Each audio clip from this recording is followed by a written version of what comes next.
right, let's get started for today. Couple of announcements. Your homework 1 will be released today. It will be due next week, Monday at midnight. It's on edX. It's online. You answer the questions online. It'll instantaneously grade your answers for correctness. You can submit as many times as you like until you get it right. That's the idea here. You keep working until you know what the right answer is. The Project 1 search will go out very soon, probably today, maybe tomorrow. Project 1 will be due next week, Friday. Start early. It's one of the bigger projects. Project 0 is not representative of future projects. Okay? Sections started yesterday. As I said, you can go to any one of them. Wherever there's space, it's good. You can go multiple times. You go to 18 times if you like. Next week, we'll still have only regular discussion sections, and then the week after that, we'll start the exam practice sessions in parallel to the regular discussion sections. For the discussion sections, we'll have webcasts. We'll typically post them Tuesday or Wednesday. So if you missed it, or if you just decide watching webcasts is more your thing than going to section, those will be posted Tuesday and Wednesday. Any questions about logistics?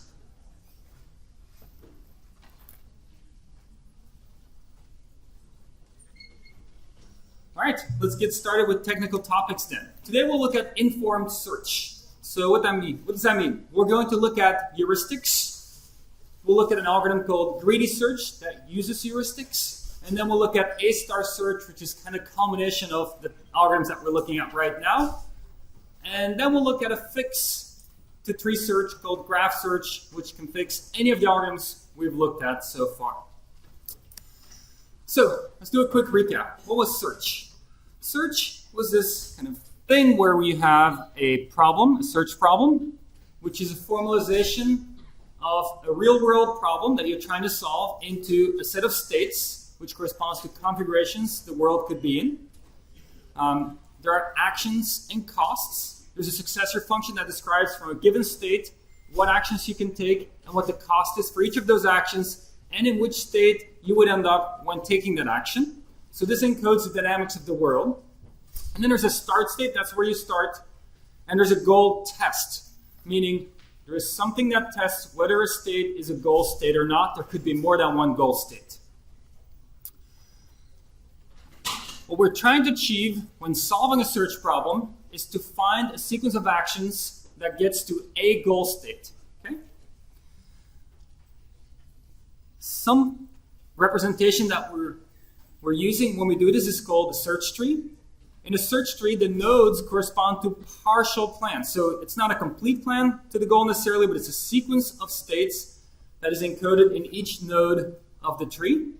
Each of these plans can have costs associated with them, the sum of all the actions to get to that node in the tree. Sum of the costs of all the actions. A search algorithm is something that systematically builds up the search tree. And the choice we have in running a search algorithm is which node to expand next as we're incrementally building up the search tree.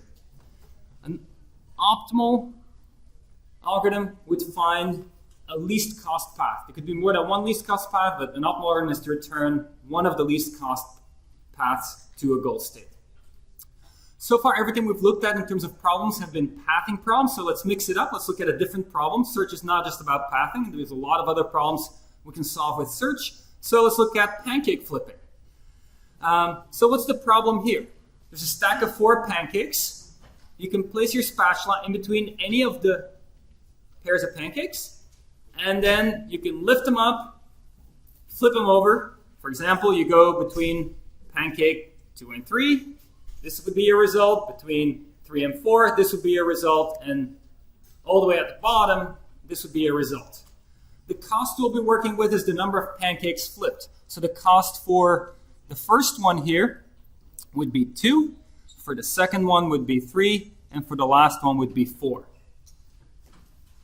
Our goal test will be whether all pancakes are ordered in that the biggest one's at the bottom, and then the next biggest one on top of that, and so forth till the smallest one at the top. Of course, you might wonder why we're looking at pancakes. Who would care about that, except for maybe awesome pancake flipping robots? Well, it turns out this problem has been studied quite extensively by some pretty famous people, and maybe some people you didn't expect even knew each other. It turns out Christos Papadimitriou, Berkeley, together with Bill Gates, wrote a paper on how to solve this pancake flipping problem. Paper you might want to check out at some point.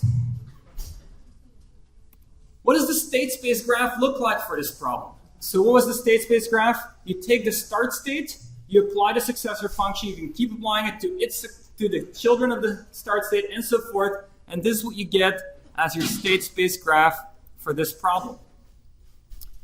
The numbers on each of the edges are costs. The arrows are pointing in both directions here, indicating that you can move in either direction. I'm not saying it's necessarily the right thing to do something and then revert it, but what this indicates is that both directions are allowed in how you traverse those edges. So the algorithm we looked at last time is called Sculpt Research. It's a generic algorithm, really encoding a family of algorithms. And so how does Sculpt Research work? You initialize the search tree using just the initial state of the problem. So you have just one node in your search tree. That would be this initial state over here, start state. Then there's a loop that you go through. First thing you do is you check if there are candidates for expansion. In this case, there are actually candidates for expansion. In fact, there's one candidate for expansion. Okay? But if there weren't any, then you would return failure. It means you exhausted your options. There's no way to further expand the search tree. You couldn't find a solution.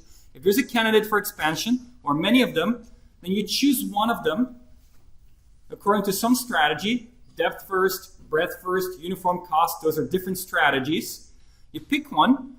And then the first thing you do once you pick that one is checking whether it reaches the goal or not. If it reaches the goal, that node encodes a plan to get to the goal, and you return that plan. If it doesn't reach the goal, you expand it. You call the successor function, find which successors there are, and grow the search tree. Okay? So here you would expand, because the goal test would not be satisfied. You get 3 children, and now the fringe would be these 3 nodes, and this one would have been expanded. And you go back around here, check if there's a node available for expansion. There's 3 of them. You pick one of them according to a strategy. Check if it's the goal or not. Repeat. One thing that's really important to keep in mind is where the check is happening for whether or not the goal state is achieved. So the way this works here is that this check as to whether you achieved the goal or not is administered when you pull something from the fringe. You're looking at your fringe, you take something from the fringe, you're kind of getting it ready for expansion, but you first check whether or not it achieved the goal state. Okay? There's other things you could do. You could imagine doing something where when you put new nodes into the tree, you check if any of those nodes has achieved the goal. That's not how this algorithm works. It's not when you put things onto the fringe that you check whether the goal is achieved or not. It's when you pull things out. And this is really important for optimality. This is what makes uniform cost search optimal. If you do this the wrong way, it will not be optimal. And same for A star, which we'll see later today. Really important to only check whether you achieved the goal or not once you pop something from the fringe. Okay, so this is generic tree search. And so, for example, in this case, we might find that once we pop this one from the fringe, it achieves the goal, satisfies the goal test, and then this here encodes a solution. The way we can code this up, rather than encoding a tree structure, we can encode a priority queue. And in the priority queue, we maintain all nodes that are currently up for expansion. Effectively, every entry in the priority queue corresponds to a leaf node in the search tree, in the current search tree. And then a different search algorithm just corresponds to a different priority function that we use when choosing an item from the queue. Depth first would be whichever node consists of the most actions already. Breadth first, the least actions, a uniform cost. You look at the total cost encountered so far over all actions to establish that node, and see which one has the least. Note that you can do more efficient things if you just care about depth first or breadth first. You don't have to use a priority queue. You can use a regular queue for breadth first, a stack for depth first. That's an optimization to make it a little faster. In this class, we're not so much concerned with that kind of optimization. We're interested in the unified view that all of these can be implemented in the same way, just using a different priority function, building up to A-star search. All right, so in uninformed search, like uniform cost search, what you do is you have this fringe, and you just kind of look at your fringe, pick something, and expand without thinking ahead. So let's recap how this works. Uniform cost search, the strategy is expand lowest path cost so far. What that means is you look at whatever is lowest total cost to reach a certain node among the nodes in your fringe. The good news about prioritizing this way is that uniform cost search is complete and optimal. Remember, the optimality relates to when you check for the gold condition. The reason uniform cost search is optimal is because when you pop something from the fringe, you have it ready for expansion, you check, does it satisfy the goal test? If it does, you have something that finds the goal, and you also know that there was nothing else on the fringe anymore that is cheaper to get to. And since everything else on the fringe is already more expensive to get to than the path you found to the goal, continuing those partial plans is only going to make them even more expensive, so you're never going to find anything else that's cheaper than what you just found is achieving the goal. The bad news about uniform cost search, it kind of goes in every direction equally. It doesn't zone in on where the goal might be. It doesn't have any information about where the goal might be. It just says, how expensive have things been so far? So let's take a look at this in an animation here. So what we have here is an empty maze. So you can move anywhere. Green is the start state. Red is the goal state. If we run uniform cost search and we look at the order in which nodes get expanded, let's take a look at that. So uniform cost search expands nodes in kind of this fanning out pattern every direction equally. Even though the goal is off to the right, there's no priority in terms of expanding nodes that are more to the right over nodes that might be totally in the wrong direction. This uniform cost search is not aware of where the goal is until it actually pops it, realizes it achieved it. Let's look at another example and look at Pac-Man in a maze.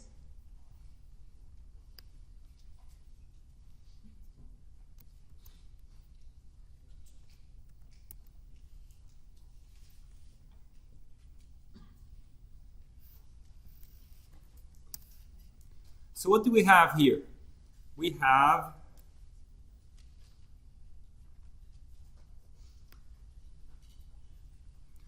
this demo ran really fast. The search already ran, and we're going to look at what did the search do? What happened? So the search has been run, and the way we visualize what has been expanded, which states have been expanded in the search, is by coloring them. Something that's very bright is expanded early. The darker spots are expanded later. So this is one of the last ones expanded. In fact, it's the last one expanded. You pull that one from the fringe, you realize you achieved the goal, and you call it done.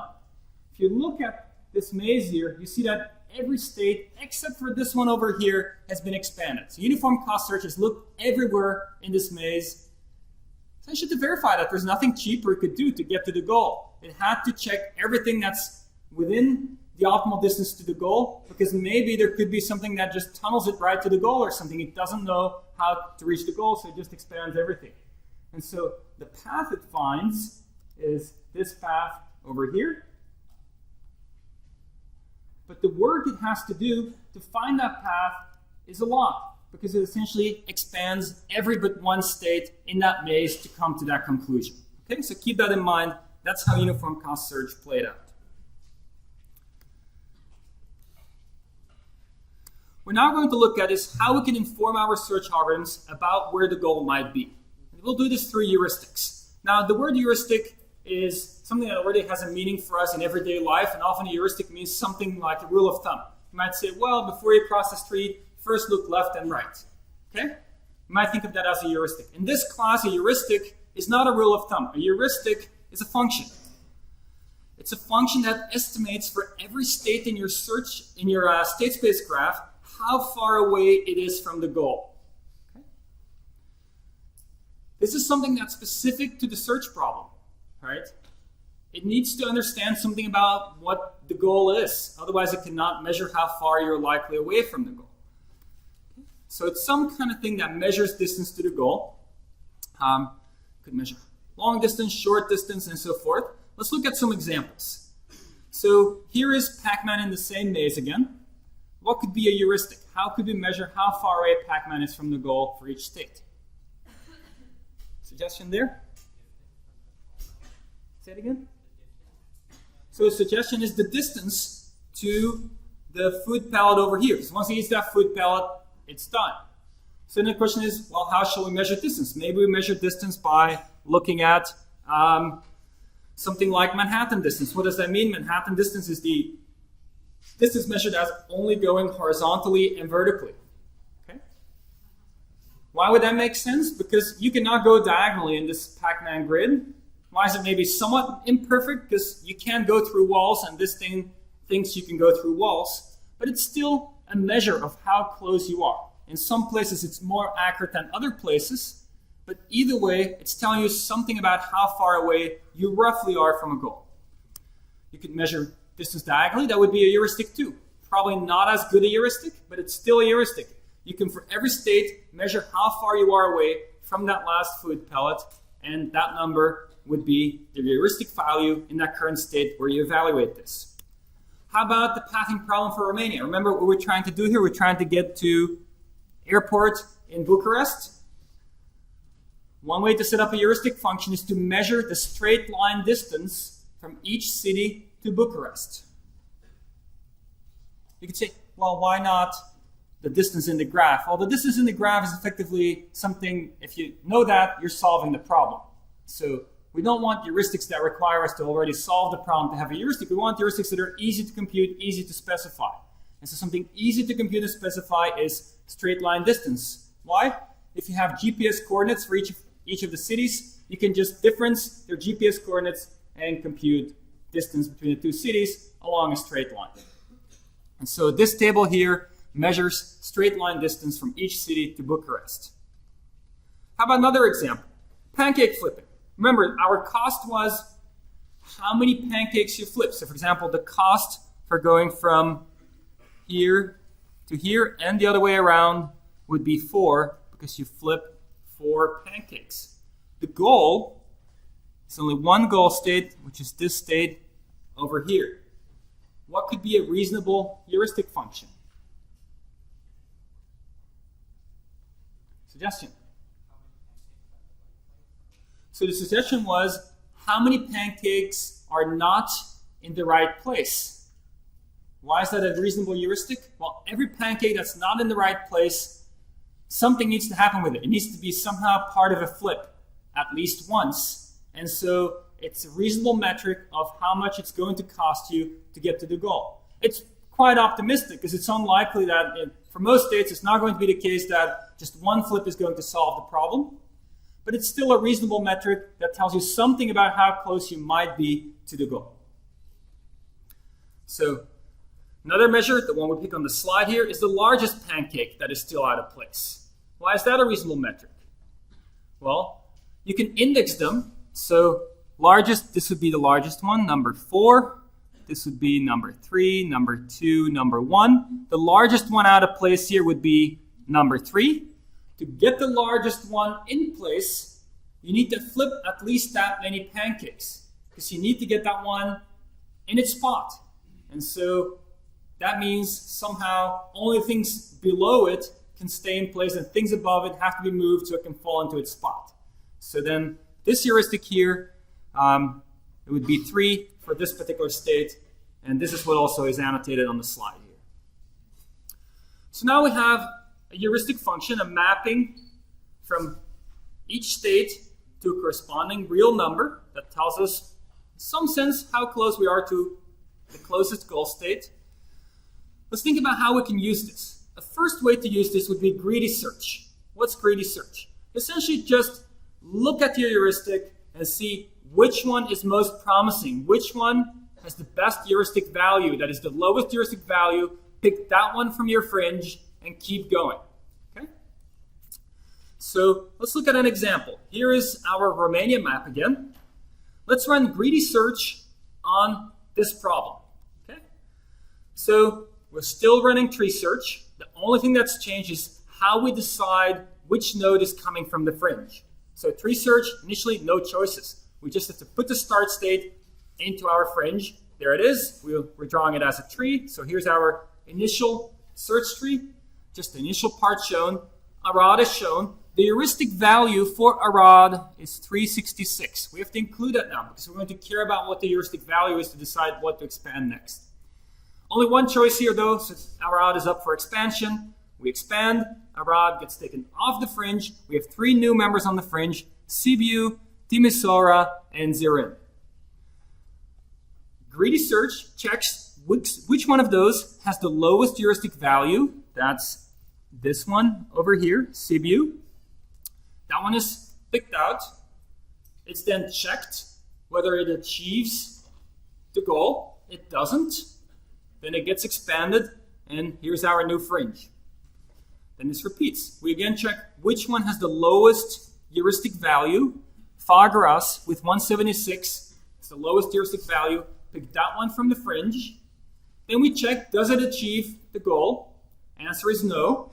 Then we put it up for expansion. Grow our fringe and take Fagras out. We repeat. We look at whichever one has the lowest heuristic value, in this case Bucharest with 0. Take it from the fringe. Check whether or not it achieves the goal. It does. And we declare success. And so the path we found is to go from Arad through Sibiu, through Fagras, to Bucharest. So this is Arad, Sibiu, Fagras, Bucharest. Is that the shortest path? Actually, if you look at the details of the distances, there's another path that's shorter. This alternate path that I'm going to draw in green, this one here, is actually shorter. And the green one is the one that uniform cost search would find. And it goes through an expansion of a different set of nodes. What's happening here is that greedy search just kind of kept going this way. The shortest path actually goes through this city over here, which is still sitting on the fringe. Why? Because its heuristic value is higher than the heuristic value of the nodes greedy expanded. What does that mean? That means that somehow this one here is still relatively far from the goal state. The reason the optimal path would still go through here is because it's very cheap to get there, and that's also why it's still pretty far from the goal. But greedy kind of says, oh, I already found something. I took a big step in the beginning. I already found something that's relatively close to the goal. I'm just going to keep going. It's a lot like depth first. Things that have already gone pretty far look better. You expand them. They look even better. And you kind of keep going whichever direction you started out, more or less. Okay. So you might not find the optimal path to the goal, but it's still a search. It's not just gunning down in one direction and getting stuck. If somehow it goes somewhere and there's nothing further down that direction in the search tree, it'll in some sense backtrack, find other leaves in the search tree and keep searching. It's still complete. It'll still keep finding solutions, but not necessarily the cheapest one. All right. So the strategy looks something like this. You gun in the direction wherever your heuristic values have become best. Most common case is that it takes you to relatively quickly to a goal, but not necessarily the best one. Of course, it depends on what your heuristic is like. A heuristic is just a function that for each state tells you, here's a real number that is somewhat representative, hopefully, of how close this state is to the goal. But what if you had a really bad heuristic? If you had a really bad heuristics, what could happen? Well, something like this could happen.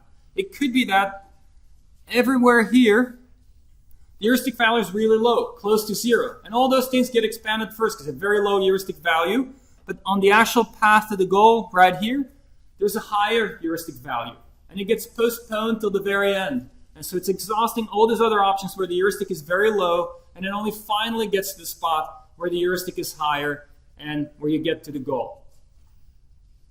Is that guaranteed to happen? Not really. It's not typical, but it would happen if you had a very poorly designed heuristic. Let's take a look at how greedy search plays out on the grids we just looked at. So let's first look at the empty grid. So here's the empty grid. Let's run greedy search. Again, the dots indicate which state is expanded in order of expansion. Greedy search. Boom. Straight to the goal. Why? Heuristic value says that the state to the right is closer to the goal than any of the other states that were initially put on the fringe, and then that repeats and repeats and repeats, and it guns right to the goal. So when it works really well. Let's look at another example. Let's go back to the grid with Pac-Man. Again, the search is running actually so faster that you're going to see not the search in action, but we're visualizing it by coloring in red the order of expansion of states. The brighter red is the earlier it was expanded. So what's happening here? Greedy starts over here. It'll put this node, this state, and this state on the fringe. There'll be 3 states on the fringe. Among those 3, this one will be the closest to the goal. We're measuring here with the Manhattan heuristic. So that's the closest one. That one gets expanded. Then we have the next one on the fringe as well as this one and this one here. But this one's now the closest. This one gets expanded. Keeps going, keeps expanding this way, this way, this way. Here, actually, after expansion, the one that gets on the fringe is a little further away than what we had before. But this one is still closer than other ones. And so it gets expanded next. Here, after this one's expanded, it doesn't put anything on the fringe, and so it starts considering the ones it already had on the fringe over here. It starts expanding over here, keeps expanding, closer and closer to the goal, and keeps expanding, and relatively quickly finds a path to the goal. Remember, uniform cost search had to expand every state except for this one over here. Greedy expands about half of the states, so more efficient. Downside, it's not finding the shortest path. The shortest path happens to be to first go right and then work your way down this way. But the way greedy orders its expansion, first going to the right will actually have a higher heuristic value when you're here, has a higher heuristic value than any of the nodes that actually have been expanded, and so it's still on the fringe. When greedy declares success by expanding this node over here, it still has this one on the fringe, it just didn't expand it yet because it had a higher heuristic value than the other ones. All right, so that's greedy.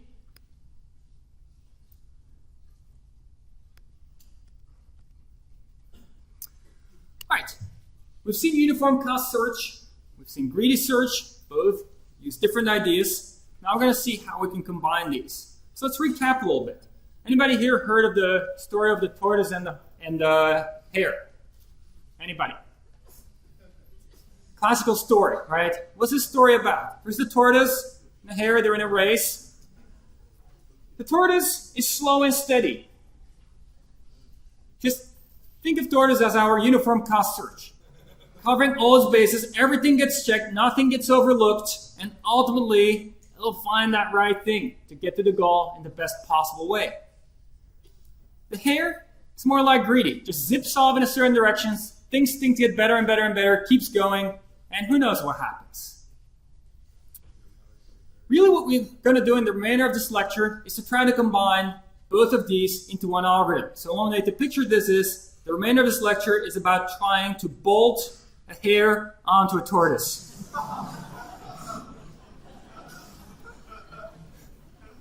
This is our topic going forward. You might say, maybe it's not easy to do that. Maybe it's not, but algorithmically, it's not going to be too hard to do this. So let's start looking at an example. So here's a state space graph.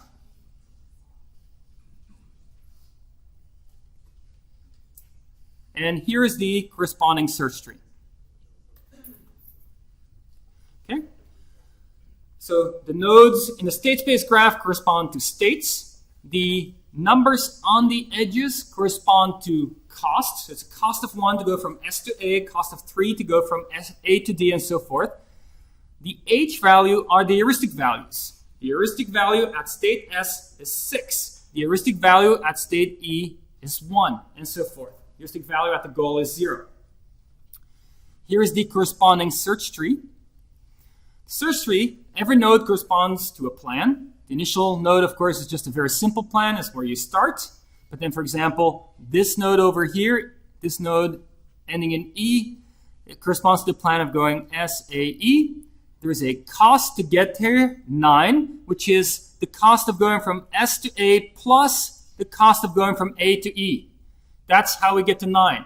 The combination of all action costs so far, and the heuristic is 1. The heuristic of 1 we can just read off from that state, but the cost of 9 we need to read off from the path that was used to reach that state. For example, there is a cost here for D of 4, and another one for also D of 10, because that corresponds to different ways of reaching D. One way of reaching D is SAD, the other way to reach it is SAED, which is more expensive. Okay? So subtle difference there, the G's are accumulated as you take actions, whereas H is instantaneous heuristic from that particular state. Let's take a look at what happens when we run uniform cost search.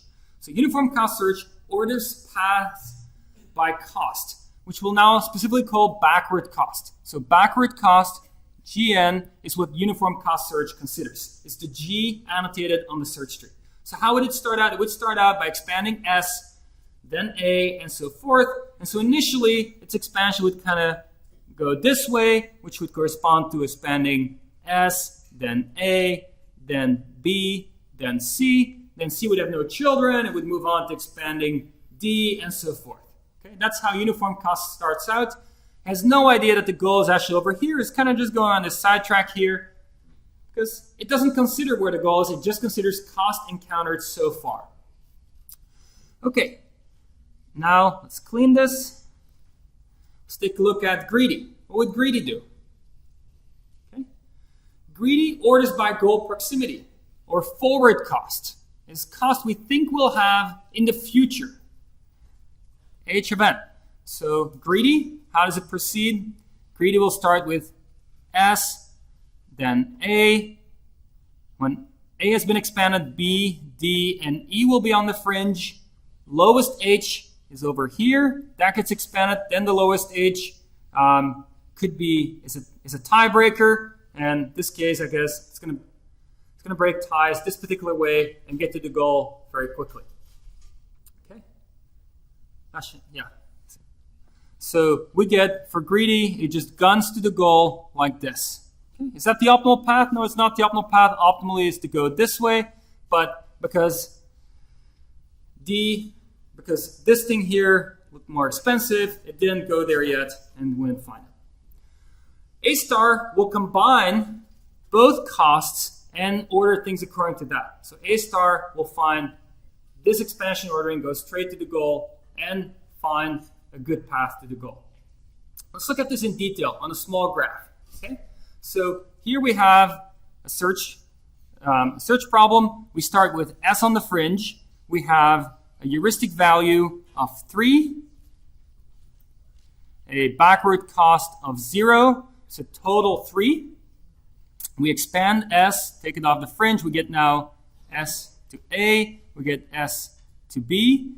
S to A has a backward cost of 2, a forward cost or heuristic of 2, for a total of 4.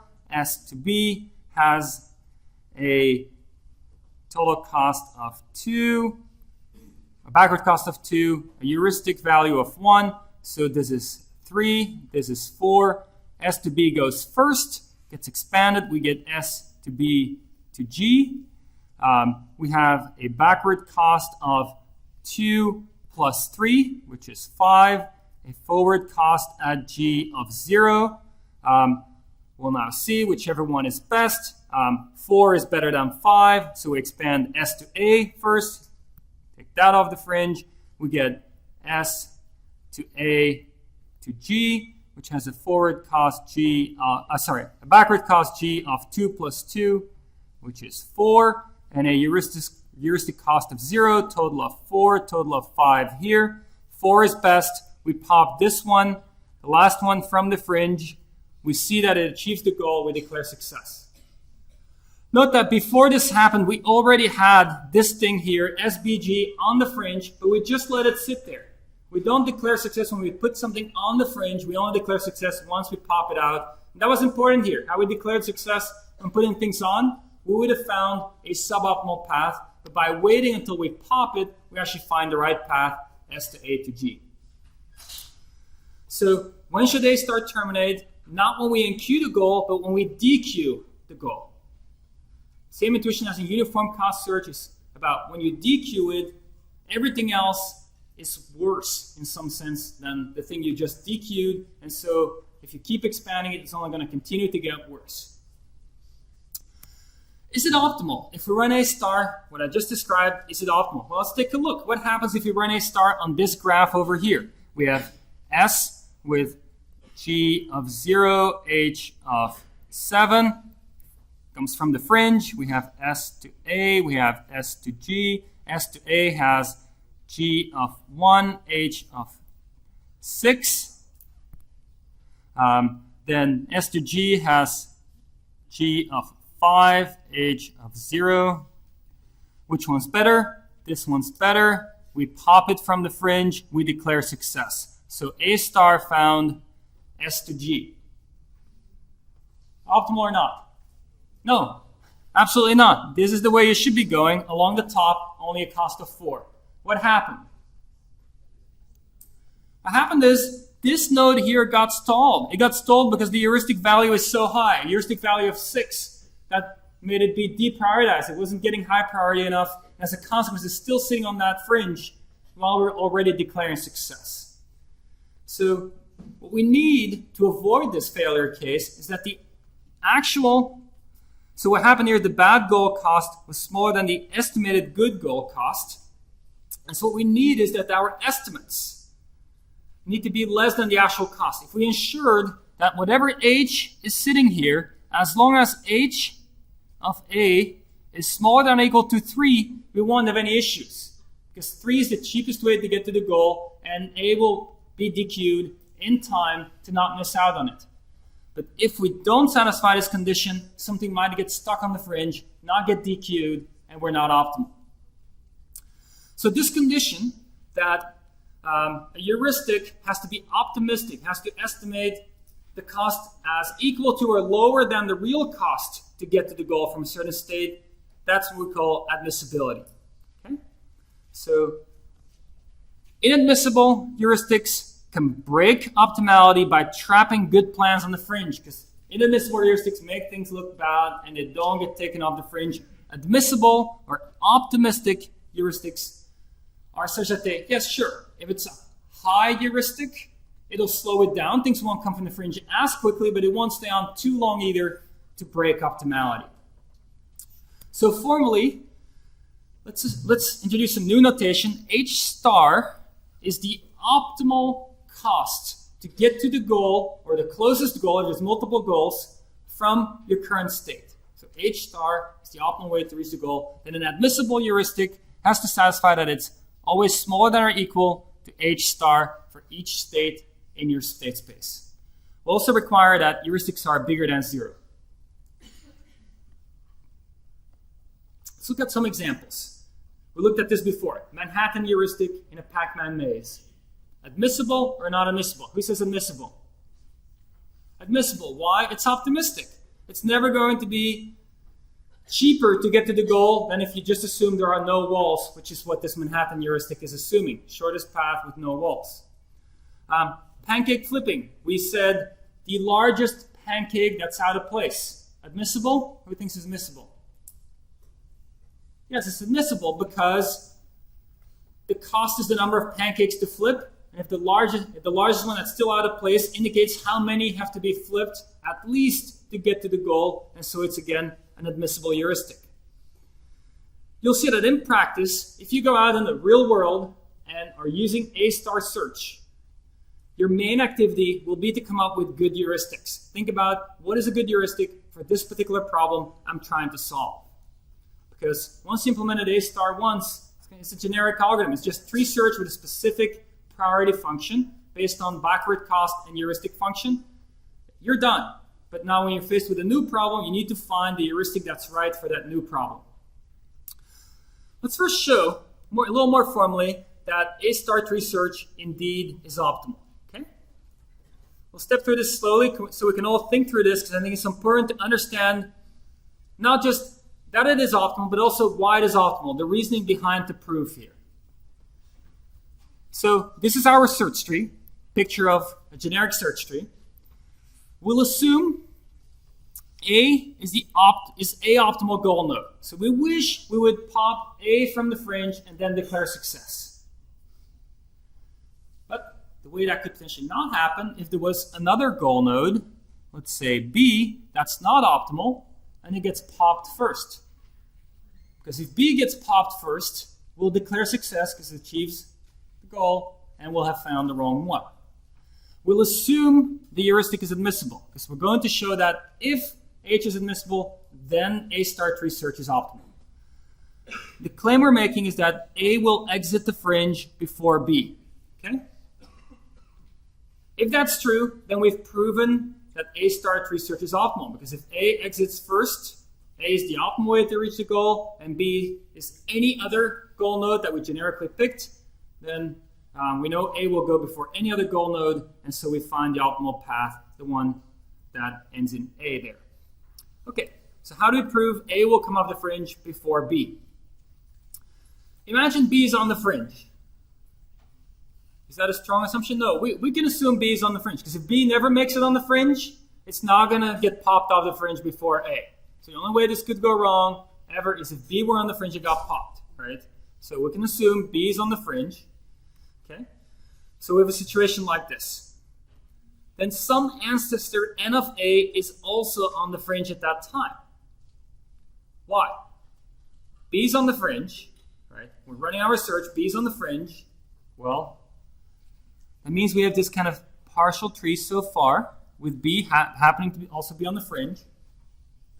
We haven't popped A yet from the fringe, right? Because if we had popped A, we'd have declared the success, we'd be done. So A has not been popped from the fringe yet. What does that mean? We have not expanded an entire path up to A and pulled A off. So that means that either A is still sitting on the fringe, or the path that leads to A, some node along the way is currently on the fringe and has not been expanded yet, is waiting for expansion.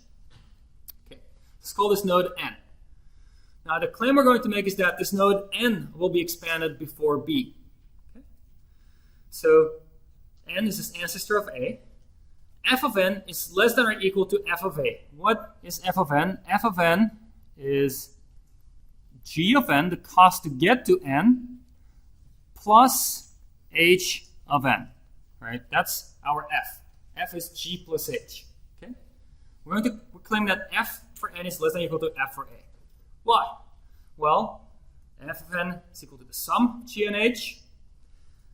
F of N is smaller than G of A. Why is that? H is admissible. What did admissibility mean? Admissibility meant, what does that mean? That means that G of N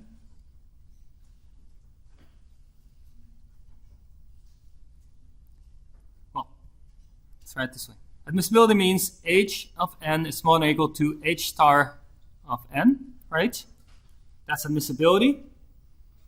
Now, G of N can be added on both sides. That doesn't change anything, right? It's still an inequality. Now what we have on the left here is F of N. What we have on the right here is F of A, right? Because N is the node through which we're going to reach A, and so the F for A is how much it costs to get to N, plus then the optimal way to get to A, so this is what we have there. We have, since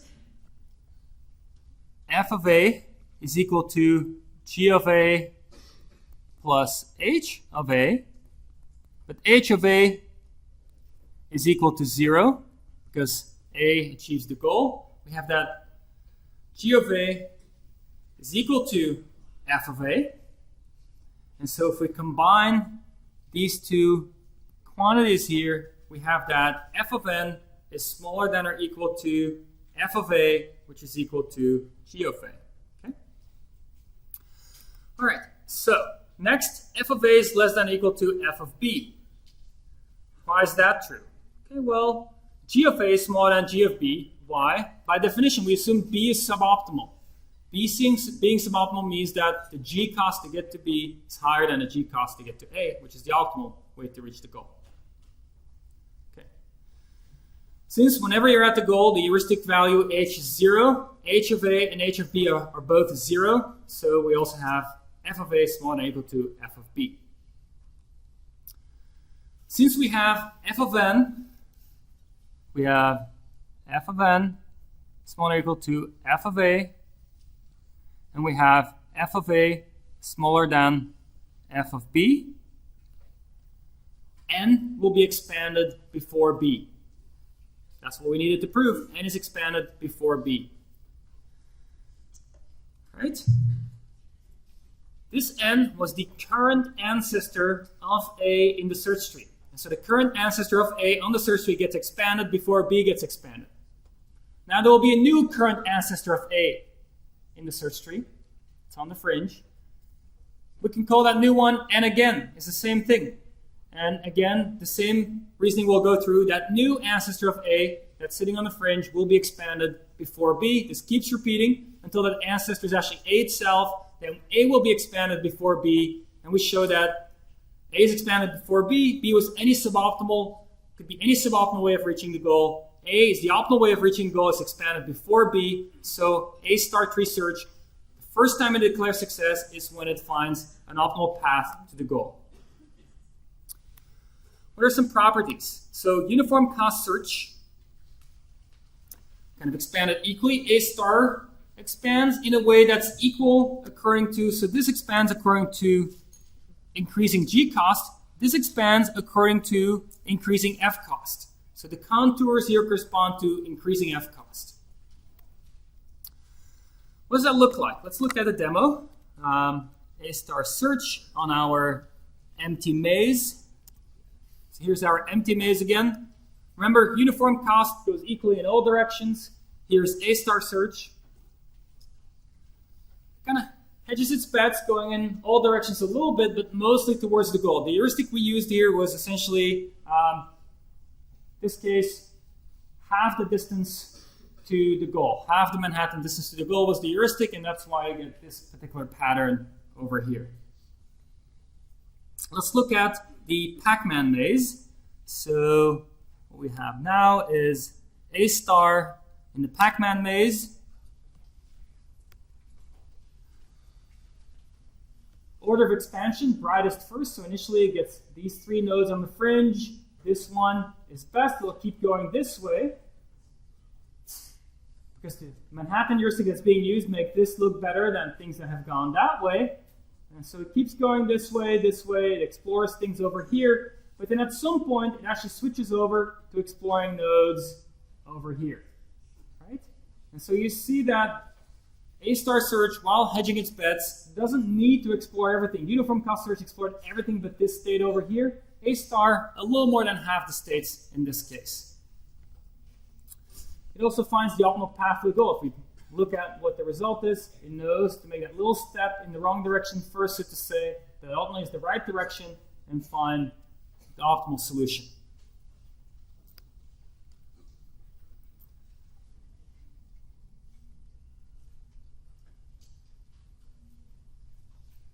Okay, let's take a short break here, and after the break we'll continue A star search.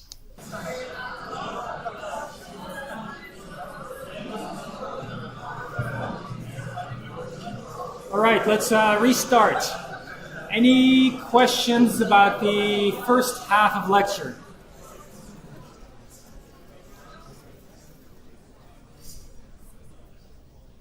Okay, we now understand these three pictures. You'll see a lot of those in your project one. Your project one, you'll be doing pathing for Pac-Man and these kind of environments. You'll see those kind of plots being generated. Let's take a look at applications of A star. So what are some applications where you might apply A star beyond projects in this class? Well, video games for one. In a lot of video games, pathing is at the core of what the units need to do, and so something needs to compute those paths. A star is often used to do that. Could be routing. If you need to go, let's say, from, I don't know, Berkeley to Sacramento, go to Google Maps, type it in, an A star algorithm will search over the road network graph, and that A star search will return to you a good path. Resource planning problems. Often when there's multiple resources to be allocated, but there are some conflicts and there is an optimal way to allocate them, A star will be underneath finding that resource allocation. Robot motion planning. If you have a robot, let's say in the first lecture we saw a robot folding towels. Okay?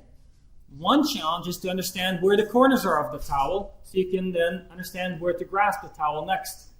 Then once you know where the corner is, you need to plan a path. What does that mean to plan a path? You need to find a sequence of changes of joint angles of each of the joints of the robot arm that result in the hand ending up where you want it to end up. That can be done through A star. Language analysis, things like machine translation, speech recognition, are often done through A star search. These search spaces are very different from pathing problems. And we'll look at those later, but keep that in mind that search spaces for A star don't need to be pathing. They can be very different problems. Speech recognition would be kind of a sequence of choices of kind of letters that you would transcribe for a given sound sequence. And there's a lot of options in terms of what letters you would sequence. And then speech recognition would search over sequences of letters that actually are scoring well relative to the sound that is being uttered. So we'll see how to make that work several lectures from now, but just keep that in mind. It's not just about pathing, much wider applicability. Let's look at some more demos. Demos 6, 7, and 8. Okay, for this one we'll want to look at the console too. So not just at the graphics, but also the console. We'll run uniform cost search.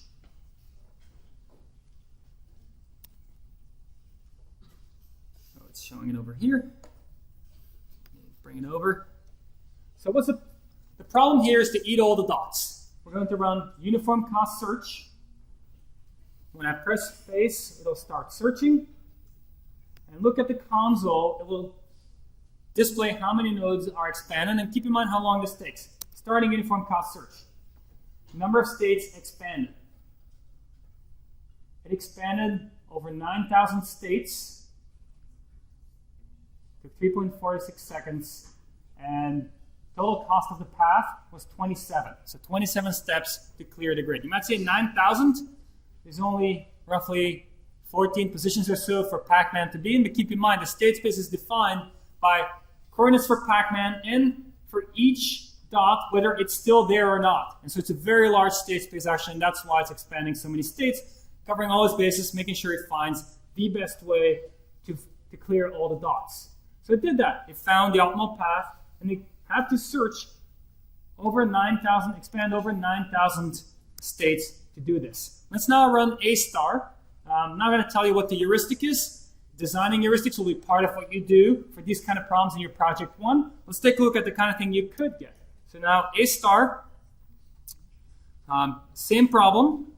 Keep in mind that number 9,000, also 27 was the cost that was incurred to achieve path. A star is running. Almost instantaneously it's done. Why? Because there's a good heuristic here that helps it guide. It was a good heuristic also in terms of making sure the solution was optimal. Total cost 27. Total number of nodes expanded 175 as opposed to 9,000. Huge difference, okay? These are still small search problems. So good heuristics can drastically reduce the amount of computation you need to solve these kinds of problems. All right, let's look at another demo here. Kind of testing our intuition for what the expansion patterns look like for different search algorithms. So we'll look at a water maze again. Dark is deep water. The cost in deep water is 5 times the cost in shallow water. It should give you some idea of how you want to get to the goal here. I'll press a button. That button press will start a search. You'll see the expansion pattern and try to shout out which search you think is being run. Okay? So the choices are breadth first, depth first, uniform cost search, greedy, or A star. All right? Let's see what we got here. Breadth first. Just prioritizing based on the number of actions taken so far, fanning out equally in all directions. Finding a least number of actions path. If it happens to go through deep water, it doesn't care. Breadth first just cares about the number of actions. Okay? Let's go again. Uniform cost. Why? Well, it's covering its bases. 5 steps into shallow water is the same as 1 step into deep water, and that's kind of how it progresses. And then ultimately finds the cheapest path to the goal. All right, let's go again.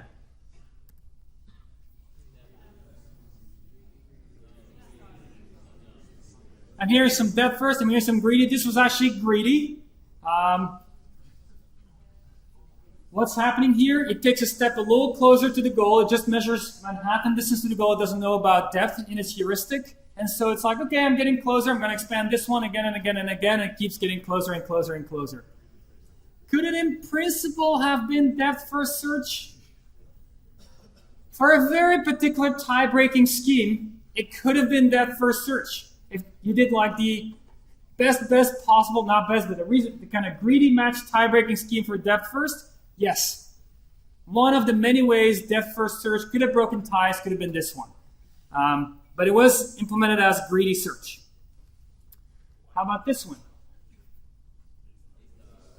A star spends just a little bit of time in the deep water because it knows, yes, it's just getting closer, but the cost is high, and it combines both pieces of information to understand how to find a good path. How about this one?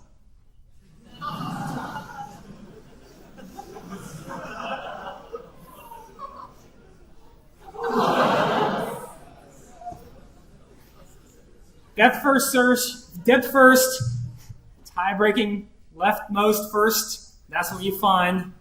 We still like depth first search, but it's not returning us good solutions here. All right. So, seen the demos. Now let's start thinking about creating heuristics. That's what you're going to be doing once you have implemented A star and start applying it to many different problems. So, how do we come up with admissible heuristics? Because that's what we care about. We had, as one example, straight line distance, right? Another example we had was Manhattan distance, ignoring walls. Those were admissible heuristics. We talked about why they are admissible. One way to think of this more generally is that they solve relaxed problems. What do I mean with that? A relaxed problem is the same as your original problem, except that you have more successor options available than in the original problem. So you include more successor options. For example, for the Pac-Man case, you're allowed to go through walls. So there's additional successors. That makes for a relaxed problem, by definition of what it means to be a relaxed problem. It took some constraints away. And, well, by having more successors available, you definitely don't lose the best solution. If anything, you might introduce a new solution. That's not the right solution, but it might be a solution that's easy to find, where you don't even have to run a search to find it. When you take the walls away, you don't even have to run a search to find the optimal solution. You can just read it off. And so that's the trick being played here. You have an original problem, you relax it. It still can be considered a search problem, but it's such an easy search problem that you can read off the solution, and that's your heuristic function. Same for the other one there, pathing for Romania. You add a successor function, which is just from any city, you can go to any other city in a straight line. That's your new relaxed search problem, where it's very easy to find solutions. You don't have to run search. You just say, oh, I can read off the solution. That's it. Because the solutions you read off are solutions to a relaxed problem, they are admissible. Because the relaxed problem has more solutions than the original one. So the optimal solution in the relaxed problem will be cheaper than the optimal solution in the original problem. Okay? So let's look at another example.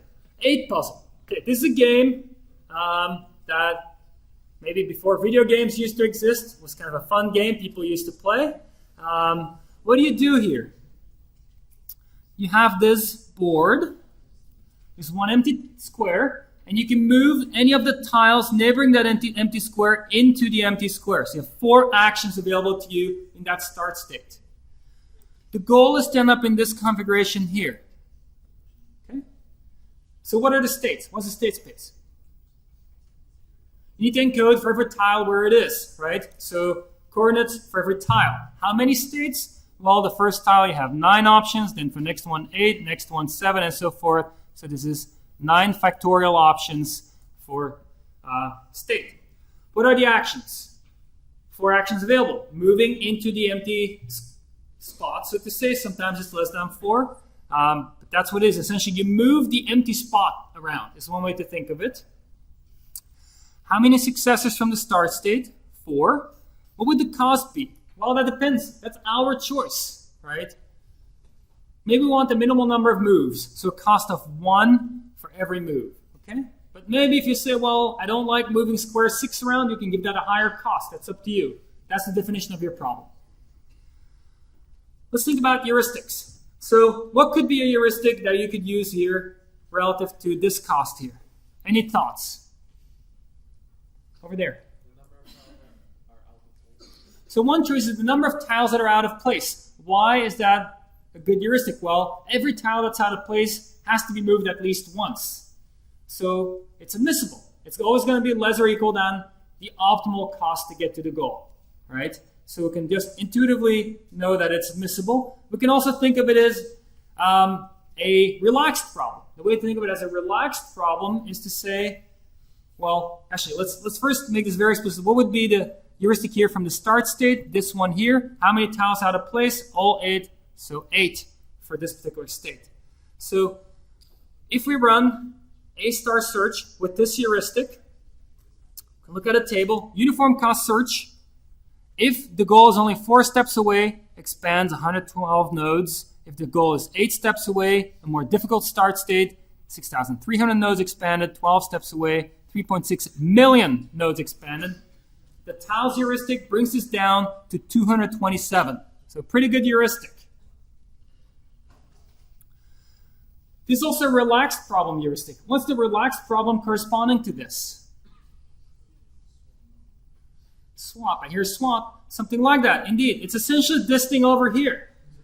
What's going on? You're adding actions. You can grab any tile and just directly move it into its target location. Once that is one of the actions available to you, the optimal solution in that relaxed problem is just counting the number of misplaced tiles and just placing each one of them into place. Can we do it better than this? Can you think of a better heuristic? What do I mean with better? A better estimate of the number of steps towards the goal. Yes? The total number for each tile of its distance to where it's going. So the suggestion here is rather than just counting 1 for each tile that's out of place, count how far it is out of place and then add that up, right? Because each tile has to move at least that far. You can move only 1 at a time, so that's the minimum, at least the lower bound on the number of steps you need to achieve them all into the right place. Okay? So that would be the total Manhattan distance heuristic. Why is it admissible? We just discussed that. For the start state, what would it be? We just count up for every tile how far it is away. In this case, 18. Let's compare the quality of the tiles heuristic with the quality of Manhattan heuristic. Well, we went from uniform cost search with something like 1 million nodes expanded here to 27 with the tile heuristic, down to 73 with the Manhattan heuristic. Okay? Why is this a relaxed problem? The way this is a relaxed problem is essentially saying you can move the tiles independent of where the other tiles are. Even if there's another one blocking it in the real problem, you can still move it into that spot. Once you allow for that, you have a new problem that's relaxed, you have more options available, and the optimal solution in the new problem, where you can move the tiles independent of where the other ones are, is just counting how many steps each one is out of place.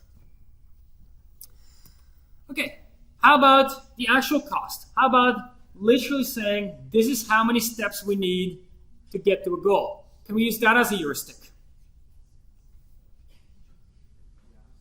Yes, we can.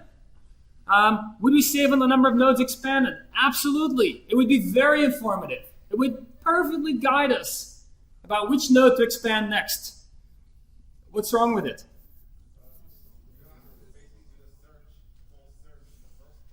So suggestion there is you have to do the full search. Indeed, that's essentially saying, I'm assuming to do this, I have to assume I already have the solution. I've already solved the problem, and I've already solved the problem. Now I'm going to use the fact that I've already solved the problem to speed up solving the problem. That doesn't make sense, right? Okay, so there will always be this kind of trade-off between the quality of your heuristic, how much computation you're willing to do to get your heuristic values, and then, of course, the number of nodes you expand will go down if you have a better heuristic, but the overall wall clock time could go up by having a very fancy heuristic that in and of itself is very expensive to compute. Okay? So keep that in mind. It's not just about the number of nodes expanded, but it's certainly something that we can use to describe the quality of heuristics. So here's how we can compare heuristics, ignoring the computational costs. We'll say a heuristic HA is dominating a heuristic HC if for all states HA of n is bigger than HC of n. Okay?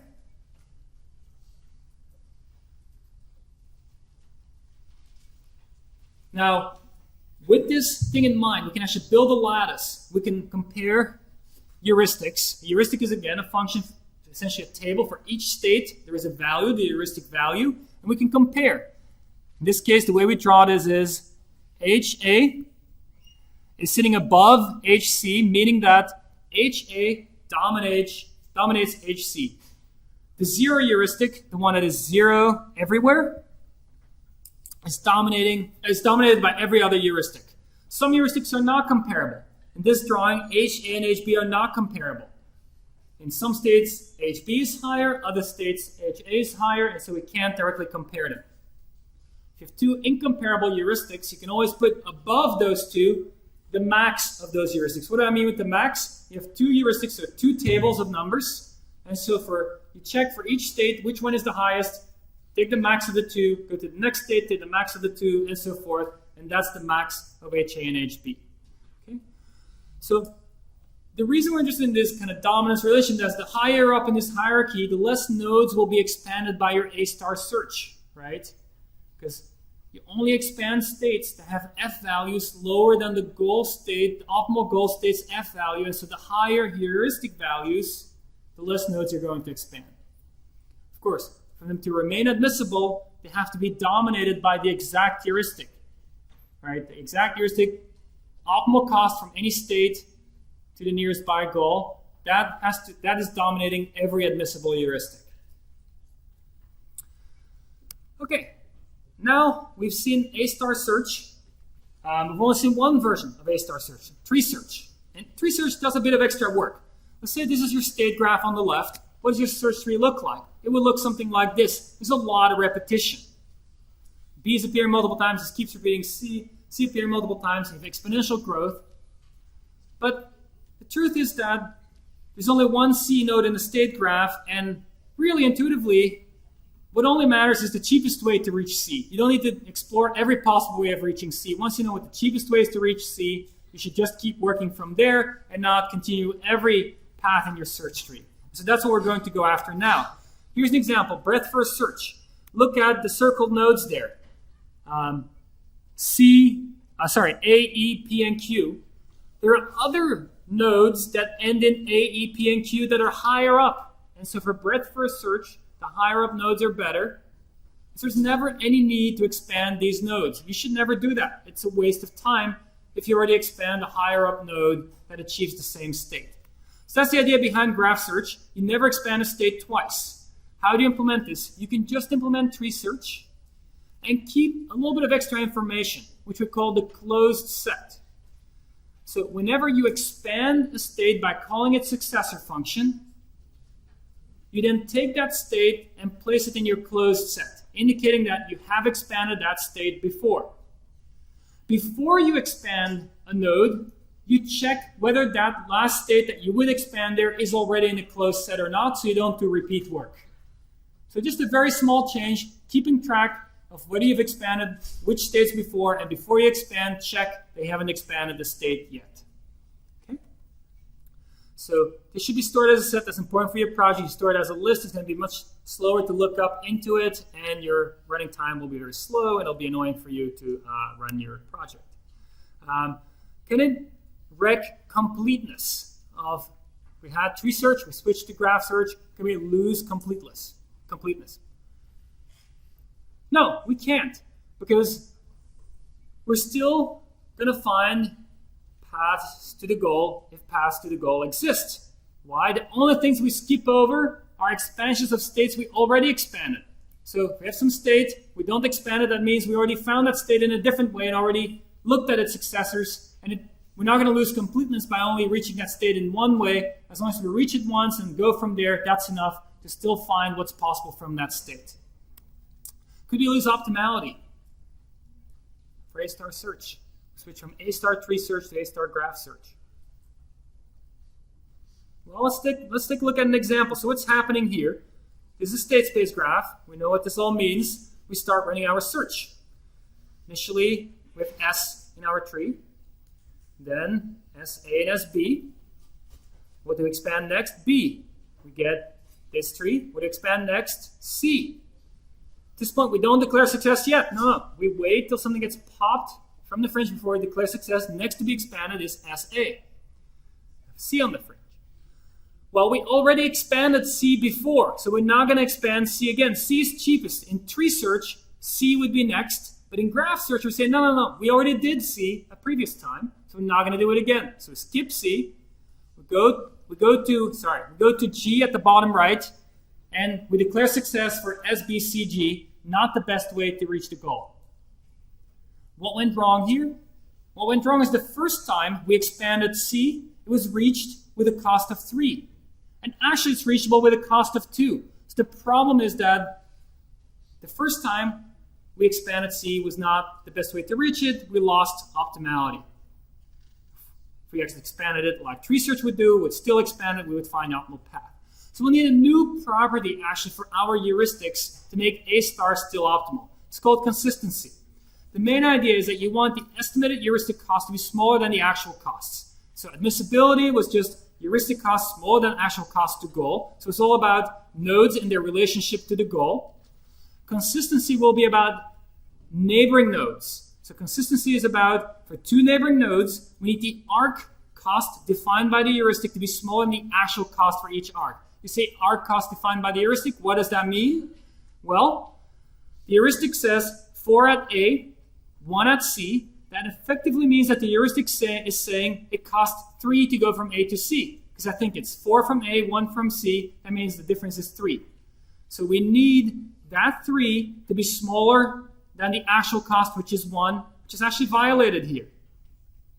So what we see here is not a consistent heuristic. It's violating the fact that the heuristic needs to underestimate every edge cost. It's overestimating this edge cost. That's a problem.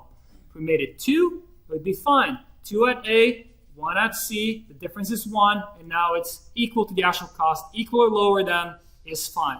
So it's now a condition on every pair of nodes at neighboring rather than just relationship to the goal. The consequence, this is really subtle but really important, the consequence is that the F value along a path never decreases.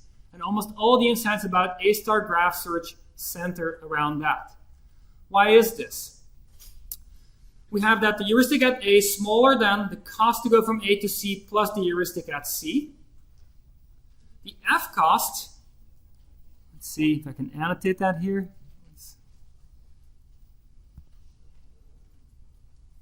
Let me go back into annotation mode.